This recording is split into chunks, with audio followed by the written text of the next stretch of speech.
правозащитных организаций.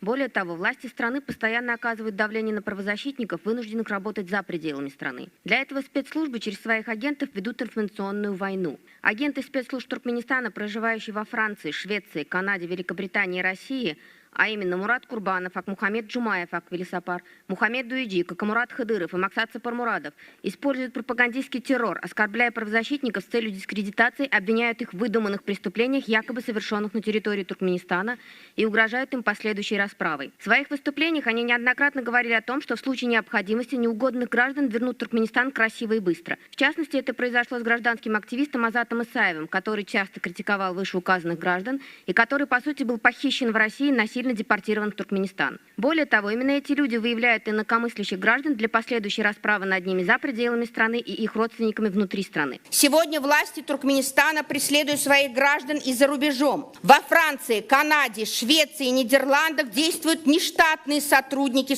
туркменских спецслужб. Мурат Курбанов, Мухаммед Дуиджи, Аквилисапар и Нурмухамед Аннаев. Представляясь оппозиции, они на самом деле занимаются сбором и передачей личных данных туркменских граждан в интересах спецслужб Туркменистана. Эти данные используются для розыска, задержания и последующей депортации в Туркменистан, где людей ожидают пытки, тюрьма или смерть. Трагическим примером является судьба Фархата Мейманкулиева, насильственно возвращенного в Туркменистан и по достоверным данным убитого в заключении. Те же лица распространяли ложь, утверждая, будто Фархат находится в Швеции или в Америке. Известны и другие жертвы, которых уже депортировали из Турции в Туркменистан. Ne için şu halkın önüne çıkan adamlar ediyen gurrunların içine tayını bölmeli, beğerini bölmeli deyip şol separatist gurrunları ediyeler olin ama devlet tarafından şuna hiç haydiyan yok. Demek onu bunun ikisinin hem şol ümümürde, bunlar ikisinin hem mara isteği şol gurrun bolsun. Sebebi şol gurrun dören son onu var hem tutup bolya, hem basıp bolya. Şu mesele beni bir hili aytmalı, gurrunu etmeli, men şol çıkış ediyenin deyip sebebi şol. Ol Muhammed Kantuşka var, Muhammed Düyeci. Ol ayna bir Balkan'a ayıracak diye. Şu adam şu meselede şol bar. Ama Muhakan Tuşkana men geldim. Ay men hovo men yankı KGB'de işledin sen ola torayda. Sebebi sen onu kol çekmedin, seni İran'dan kabul etmeler. Ay men komünist bolanda yok. Yalan sözleyen. Bir de yeten haberlere göre sen hatta şongalak kurun var. 1997 yılda Duşok'tan bir Kamaz maşin 480 kilo şol avul dermandan, paraşok dermandan geçiyor. Bir şehrin bol yankı bir dervezesi vardı harammaşı dövründe. Ondan geçiyor. Barmalı yerem yankı Muhammed Düyeci deyilen adamın adına barmalmışsın. Ama gelen son o tayda ol yitya ola son yerine başka bir adam basıllı oturuvam çıktı deyip bize gurrun etti. Onunla sen kim bilen işledin? Sebebi o dövrde sen işleşen adamla Bra Nazarov, men başlığı Hayt Kakayev, orunmasarı Hemam Allah Kuliyev, marlı yigit. Sen şolarla işleşip görürsün ha. Ona ehli sen ağaçça bebek bolup dursun. Sen oncuk Musa'nın mara arkasına bukulup görün. Sen özün gurrun verdin bana. Medinstut'un bir korpusunda sen şon bir bölüğünü alıp şotaydı sen ofisin vardı. Oncuk Musa barka sen edenini ettin. Yönü şol 2006 yıl içinde sen diktaturu görmedin, zalim görmedin, arkayını işledin. Sebebi sen arkanda oncuk Musa var. Oncuk Musa Cem Partiyan başlığı otadı Nazarov'un demin çıkanak, Hayt Kakan'ın kalanlarının Qaytam sen arkandan olurum doydular. 2006 yılda öllü olin harammaşı sana oncuk Musa deydi. Cırberden neydi? Sen şeytirip Kanada vardın. Kanada barıvam. O tayda da iyi canağa sen yine de var abi. Ayna ol ahali susuz koyuyor. Ayna Balkan'ı ayırmalı. Yine Levav'ı ayırmalı. Ne guduzlan ittiyarak bolsun ne mesela? Sen bu Türkmenin toprağından, Türkmen milletten ne kan algın mı? Ne işlep yapıyorsun berde? Bella sen edip gören işin. Sen öz başına bir rezident. Sen etmeli işin milletleri bölüştürmeli, dargıtmalı, birine de güzel koymalı. Binamaz. Sen Türkmenin ata vatan toprağına hiç açan ikilik etmeli adam değil. Он әлі бөлжек болян он. Мухокан туш из Канады. Он говорит о том, что он мог бы оставить там хал без воды. Или нужно отделить Балкан и так далее. Кто он такой? Этот человек, который пришел в Туркменистан из Ирана. Он говорит, что вот он выступает, нет, я коммунист там и так далее. Ну хорошо, если ты коммунист, но ты не тот коммунист, который из-за того, что отняли партбилет, взял себя, застрелил. Ты иранский коммунист, объявил себя, пришел здесь, стал жить, но после этого ты обжился. У нас есть информация, как ты зарабатывал. Ты мне рассказывал, что ты вот в мединституте, у тебя был свой часть корпуса, ты мог работать. А как ты мог работать? Потому что тебя поддерживал Онджик Мусаев. А это партия, Демпартия. И его очень поддерживал, в свою очередь, Харамбаши. Вот кем ты был прикрыт. Вот почему тебя не тронули, несмотря на то, что ты сам по себе мерзавец конченый. Как это можно жить? До 2006 года ты жил припеваючи. Ты там рассказываешь с кем-то, ты не боролся, ты ничего не делал. Но когда умер Ниязов, и когда пришел к власти Бердымухамедов, ты знал, что ты не делился с ним, когда продавал баранов в Саудовской Аравии на Курбан-Байрам. Этого ты посылал, потому что за твоей спиной стоял Онджик Мусаев. Этот Онджик Мусаев тебя и предупредил, что если ты не убежишь, тебя посадят. Мало того, с тобой был связан разговор о том, что в 1997 году через Душакскую границу проехал КАМАЗ, в котором было 480 килограмм запрещенных веществ. Вот якобы на твое имя. Так? И он прошел Душакскую границу, он прошел эти ворота, которые возле ипподрома стояли. Он въехал в Ашхабад, его поймали. А когда стали разбирать, то ни Назаров, который был руководителем МНБ, ни Хайт Какаев, который зам, и даже Алла Кулиев не захотели оставить фамилию Мухаммед Дуяджи в списке хозяевов. Вместо этой фамилии погорел другой человек. Ты сам по себе очень паршивый человек. Тебе очень много грязи. Мало того, ты все время, не имея отношения к Туркменистану, ты заявляешь, у тебя сепаратистские какие-то замашки. Имей в виду, неважно, где ты живешь, но если ты посмеешь замахиваться на целостность этого государства, если ты попытаешься разделить Туркменистан и управлять им, за все эти замашки ты будешь отвечать перед народом Туркменистана, потому что этот народ жил исторически. İran Türkmenlerinin tarafından men pristavitil yine bir oğlan men ya. Men özüm yığına geçirdik, şuna katnaşayım deyip karar kabul ettik. Odan şu oğlan bile men ikimi bile gitmeli oldu. Biz bardık yığına, KGB geldi, hemmemiz video düşürdü, geçirecek kabullu yöne kalıp geçirdi. Kıyıkçı kovdular KGB, yöne yığına geçirdi. Ondan hemmesini video düşürdü, atlar, odan beni çağırdılar. Çağırıp, onu ben ofisyalını çağırırım. Sen benden korkuyarlar ne mi? Men evimde İran'ın ulu güçlü kompartiyeti var. Benim şu aktif organizatörler nemelerinin biri, aktivistlerinin biri, Türkmenistan boyunca pristavitili. Odan bana ol Paveski'ye çağırıp, odan ben şu dövrde Germanya'da Neç'ten adım çağırış neme. Odan şu bahaneyle pasportun üstü ola men çağırdılar, vizalarımı alıp gittim, çağırış katımı. Bardım gördüm, pasportun üstü olun başlarının derevine başka bir otu, şu bilen gepleştiydim. O da KGB'nin biri, aman ağa meyne hem adı burada. Şöyle 5 saat ben gepleştim, 5 saat.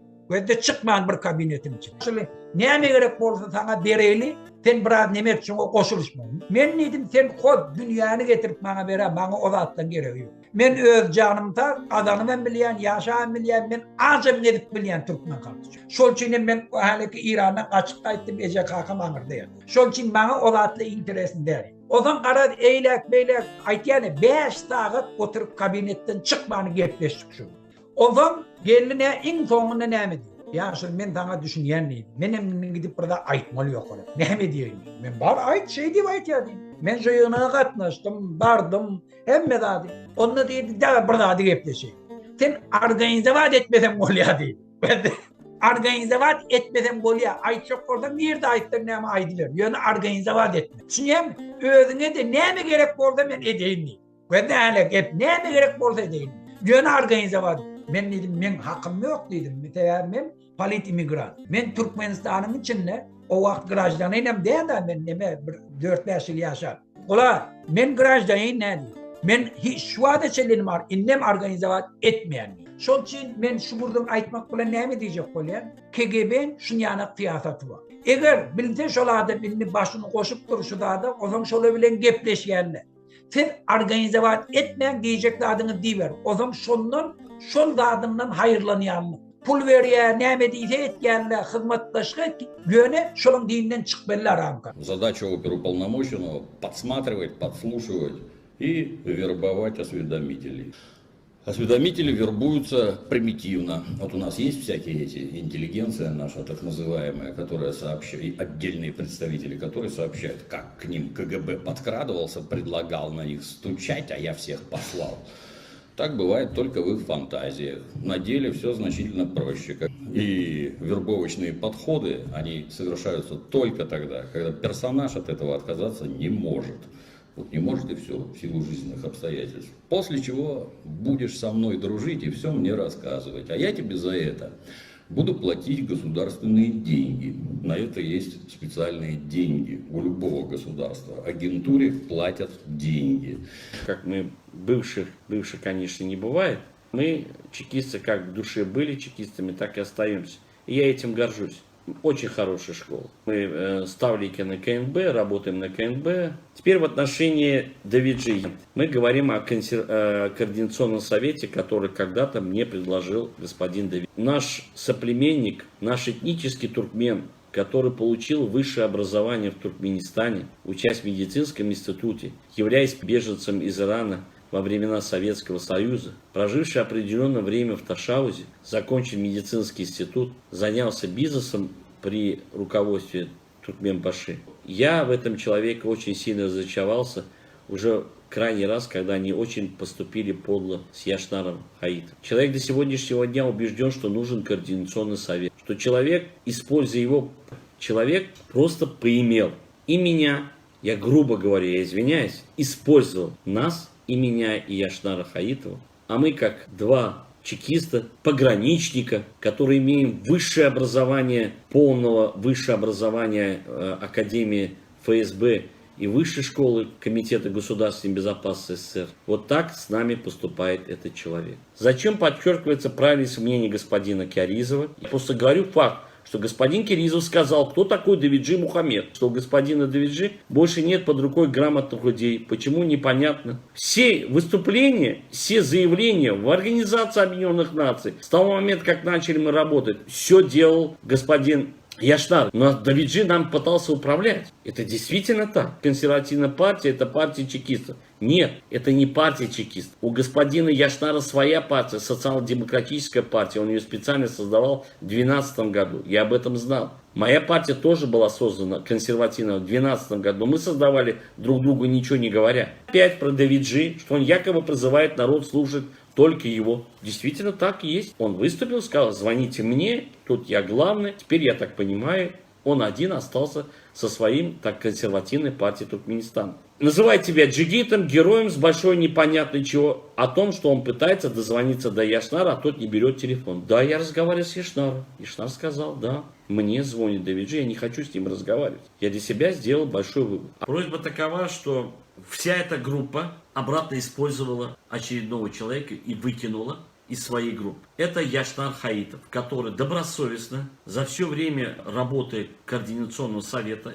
когда я его пригласил познакомить с Давиджи, я хочу в первую очередь извиниться, я не увидел и не выявил того момента, что себя представляет Давиджи. А этот человек просто использовал сначала меня, а теперь он использовал, грубо говоря, Яшнара. Второго человека, которого вы предали, это Яшнар Хаитов, который верил Давиджи и всей этому сборищу, так называемых в кавычках, блогеров и оппозиционеров. Я думаю, что Мухаммед Давиджи не поедет, он и давно об этом сказал, что он не поедет в Туркменистан. Когда только я общаться начал с Давиджи, у него первый вопрос был, а у вас деньги есть? А я говорю, откуда он такой вопрос? Ну вы же занимаетесь проектом атомной электростанции. Я сразу сказал, у меня денег нет. Но тогда он сказал, ну ничего страшного, мы сейчас начнем работать, создадим фонд, вы там Турции и так далее. Так я задал вопрос, когда мы в Турции хотели организовывать вместе с Рахман Ага, Яшнар готов приехать, был еще другие мероприятия. Давидович сказал, я не приеду, у меня семья, мне некогда, вы там организуете, а я буду по YouTube или по Zoom с вами общаться. Вот такая ситуация произошла у нас с нашим студентом, которого так называю Омурзак. Точно такая же ситуация. Человек хочет управлять, иметь деньги, но реально свое личное присутствие не хочет. Я просто довел информацию с конкретными примерами. Если вы с этим примером не согласны, что я голосной, вы можете позвонить Давиджи, или Давиджи выйдет со мной на прямой эфир, и мы пообщаемся, готов ли он поехать туда, как мне задают, почему не поддерживают, с вами не общаются, почему они не едут с вами, почему вы не объединяетесь. Просто человек хочет управлять и на этом зарабатывать деньги. А теперь ваше право проверить эту информацию, пообщаться и убедиться, прав я или не прав. Мухаммед, валейкум салам. Мухаммед, я хочу сказать тебе, что я поддерживаю все твои начинания и вместе с тем начатые совместную нашу работу по проведению марша несогласия, который мы с тобой планировали. И хочу сказать, что члены социал-демократической партии, которые не в большом количестве, которые сейчас остались, но сейчас будет увеличиваться, хотим сказать, что мы тоже согласны с маршем несогласия против политики, проводимой в Туркменистане президентом Бердымухамедовым. В данное время из-за карантина в Москве мы не смогли сделать, но мы запланировали на конец июня месяц. Мы обязательно проведем этот митинг, протест вместе с многими протестными силами, которые присоединились к нам. Хочу пожелать всем участникам, всем гражданам, трудовым мигрантам, которые работают в Турции, в России, в Украине и в других странах, активно участвовать в освобождении свободного Туркменистана от диктаторского режима Бердымухамедова. Всем желаю удачи. А мы совместно с Мухаммедом Дуяджи, которые планировали свои работы, будем проводить аккуратно, чисто, честно, добросовестно, как мы это делали до сих пор. Желаю всем удачи. До свидания. Салам элизиз yurttaşlar, vatandaşlar. Men Yaşnar Hayitov Moskvadan. Derpen hareketinin hemdisi Sotsial-Demokratik Partiyanın rukovodители. Hazır aydasım gele birinciden şol bizim Muhammed Diyeci bilen başlan совместный işimiz var. Şol marşni согласия. Şonu поддержать eden hemmeğizi sizden поддержать eden açıp talap bilen iqtisadi, siyasi talaplarınız bilen çıkın hareketlerinizi hemmesini koldayan aytjak Türkmenistan'ın mirası, fundamenti Daştoğuzan devletinin esasında dur. Aydasım gele başlayan hareketlerimiz hemmesem doğru. Sizin ediyen hareketleriniz hemmesi doğru. Daşarı yurtta işlemeye giden Türkmenistan rayatlarını hemmesini men koldayan, hareketlerinden koldayan bizim başlayan işimiz doğru. Doğruçuluk biz tarafta, siz tarafta, Türkmenistan'ın halkı tarafında. Hemmenize üstünlük arzu eden, işlerinizde hemmenize rovaç dileyen. Sağ olun.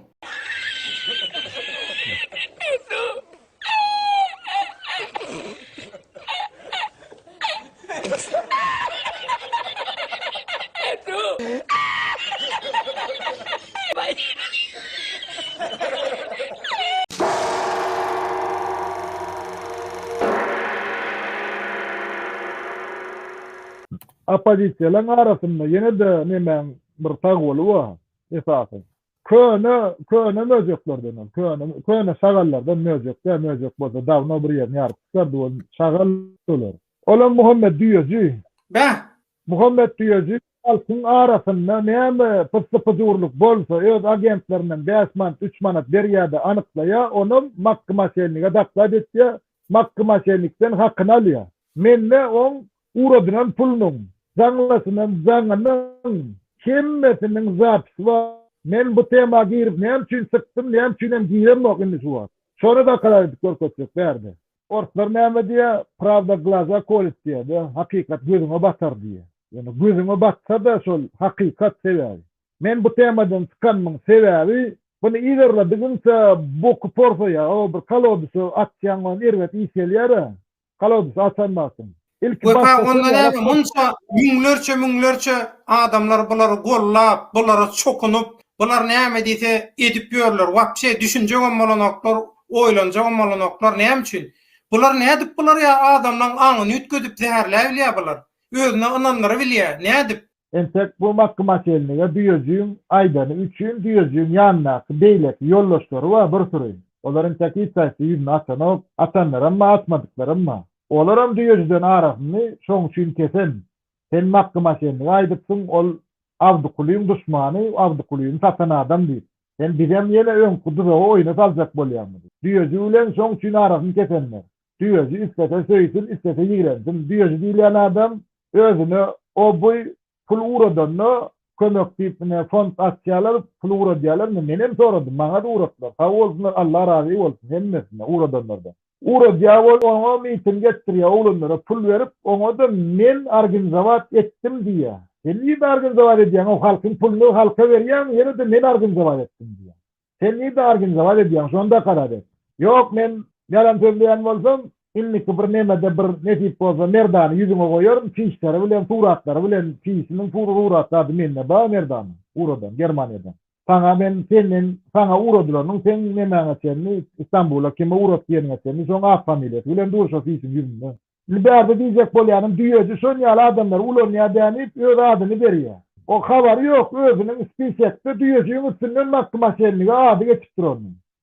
Russiýadan Türkiýe gitmäň bir näçe adamlar men çağırdy.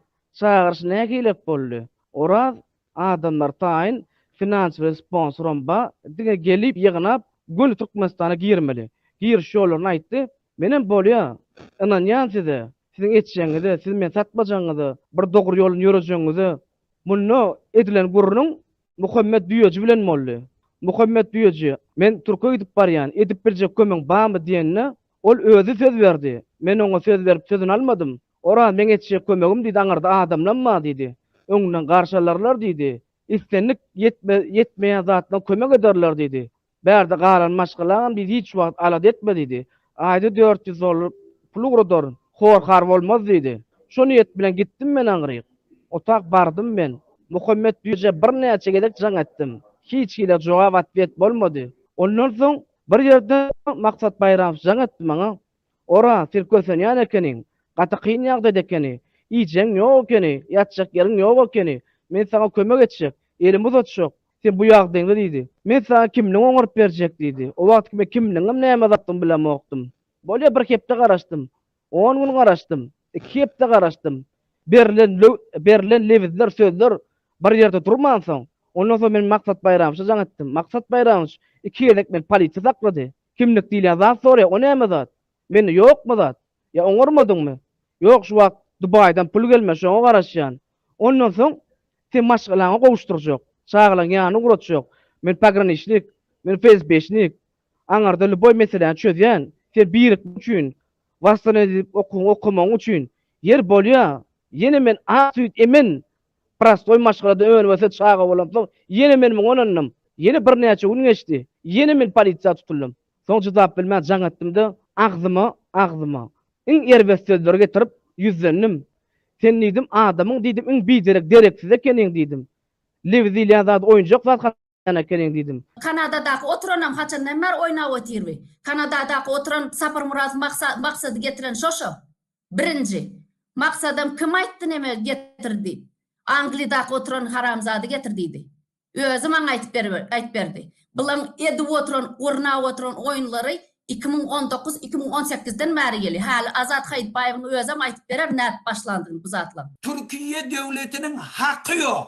Hakkı yok. Aktivistleri Türkmenistan'a tapşırmana. Şöyle men prezidentin damağını çalacak diýse de hakkı yok Türkmenistan'a tapşırmana. Fen haramdadı. Şonu hemme kişiden kovuluyor. Muhammed Düýeji näme etýär? Muhammed Düýeji de Ceneva'ya barýarlar ýene 15 günden. Şöyle 3 ay boýu etdi da. Diýle. Ceneva. Bize iş tas bergen, onaka mugallimler awlyna aýtgan, bir öý tas ber dep şeýle baryp gepleşip, ondan sonra galyny näme etmesini özüm aýdýan.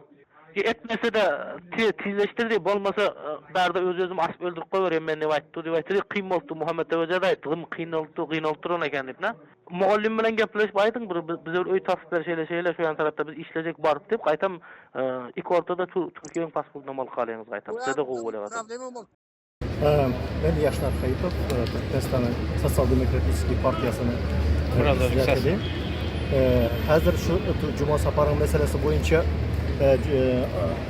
Türkiye'nin adam hukuklarını koruyan представители şu adam çevitinden duruşup şu adam çevini hazır aydan hem zatlarını koldayan yöne Cuma Sapar'ın şu yıl tutulup Özbekistan spesslujbası bilen tutulup Nizakonlu Türkiye'nin İstanbul şehrinden tutulup ekidip Özbekistan'da işini qozgap, şu cinayet iş qozgap, türmeye basılışını düğünün ne doğru deyip hesaplayan şu Türk Özbekistan'ın spesslujbaları, Özbekistan'ın hükümeti cinayet iş etti deyip hesaplayan şunu. Şol çinem muallim olmayan pozisyon. Her oblast özü bolsun ne? Öz dolandır, özlerine lider. Sonra beşti birini bir devlet bunu vertildi. Özü prezidenti eğer akıllı oldu, mesela primer minister falan yerden oldu. Falan yerden oldu, yeni bir falan yerden oldu. KGB'nin başlığı mardan oldum, polisiyankı daha şovdu oldum. Şu mekanizm bile göre. Edi'ni biliyor musun? Muallim, ben sana aytım. Edi'den haberdar oldum şeyde. İstoryasını ayttım sana da. Onun ben şuna ayttım. Ben hiç giydiğin dadım yok. Oğlanlam cami. Ama esası da. Yöne ben şunu hem de yerde aytıp görmem. Yani şu oğlandan haberdar olun dedim. Şunu karandağda eşittir. Eşitip ara dergâv ve de Dursultan'ı ağızda. Dursultan o zaman ben hem işe gitmişim Dursultan. Dursultan bana benim Dursultan deyip aldım. Dursultan dergâv Hacı'yı koştu. Ondan sonra demeni koştu. Dedi. Dursultan'ın öldü. Ondan Hacı'yı diye sen şuna agent deyip aydın diye. Benim agent deyip aydımak dedim. Ben hem oğullara ayttım dedim. Şun bariyerine bardat bolya. Hem de ne burun verdim. Ben muallime oldu oturmayın. Muallime aytışmayan hem de ayttım. Olam eşti oldu. Ben haleke öngüzde kullandı da şoğlun bazı Cuma Sapar tutullarını da şoğlun bazı şotada hem de yerde evidim oldu. Şol için ben dedim ediyleyen, kormatım oyan, bileyen, aktifim, akıllım dedim. Yöne dedim. Şu atla bak, şuna ben boşlu oğlumla ait bana dedim. Oy şundan haberdar olsun. Yöne bey dedim ben, o agent diye ayttım der dedim. Hiç vaktim diyemem. Öldüm ayttım şu daha dedim. Ben yalan söyleyen bozdum dedim. O ay sen nerede oldun? Bolyan ben nerede? Yöne ben şunu oğlumlara aytmalıydım. Ben boğazım sonuna bana. Şunun için şu iyi yani o zaman hem Dursultan Cennet Muhammed Ağa gel gör hem de adı bulaştırı otuydu.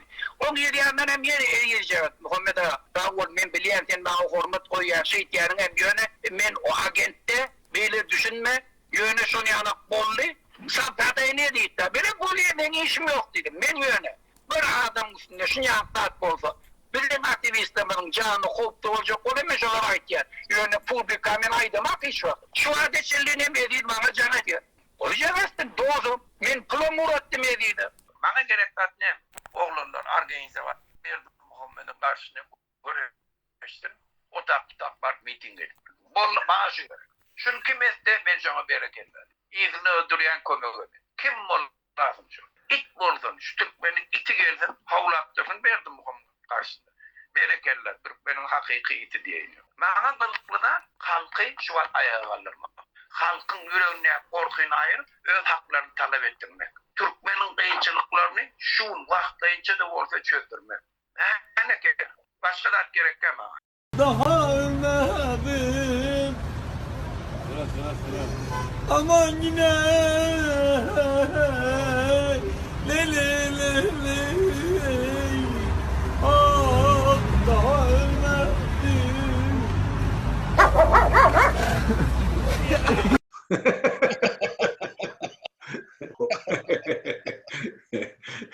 Türkmenistan hükümeti benim fikrimce yüzlenen olmalı Muhammed Düyece. Muhammed Ağa bunları naruşeniyasının üstünde yani bir düzgün çıkıp miting etmek ruhsat almasından bu kanun bozma naruşeniya değil. Şu naruşeniyanın üstünde tutup biz Türkmenistan'a almasak alıp bilemizak. Bir gayret etsen şuları çıkarıp olmasa bular yöne şu gıygırıp yatırlar Türkmenistan'ı maskara edip ama ele alıp bilemizak. Sen bir kolda koyuyor bizi deyip Muhammed Düyece Türkmen hükümeti yüzlenen olmalı. Bu has logika doğru geliyor. Eğer biraz daha kelle işletsek O ruhsatsız miting edilen ak. Muhammed diyece. Muhammed ağa yaşlıyımız. Haysı devlette ruhsat alınıp miting edilen diye. Muhammed ağa, Türkmenlerde bir söz var. Ulu başlar, kiçi işler. Gelin İstanbul'a oğlunuzam alın. O Arslan diyece oğlunuzam alıp gelin. O ana biz goldalı. Kanada'dan durup elinde dokumenti bolmadık halkı bir düzgünçülüğe çağırış etmek bu ne doğru? Bu ne doğru? O deňeşdirýäňiz ana Fransada beýle, Amerikada beýle, emma gynansak da Türkiýanyň şertleri ol döwletlere seredende has farkly ýagdaýda. Has tapawutly ýagdaýda. Meselem men Murat Kurbanowy goldaýan. Men Murat Kurbanowyň ýerinde. Okey, men Murat Kurbanowyny öwrendim. Diriliş kim adamlar? Diriliş. Kerim. Козёл несчастный. Böyle bir erkek var mı dünyada?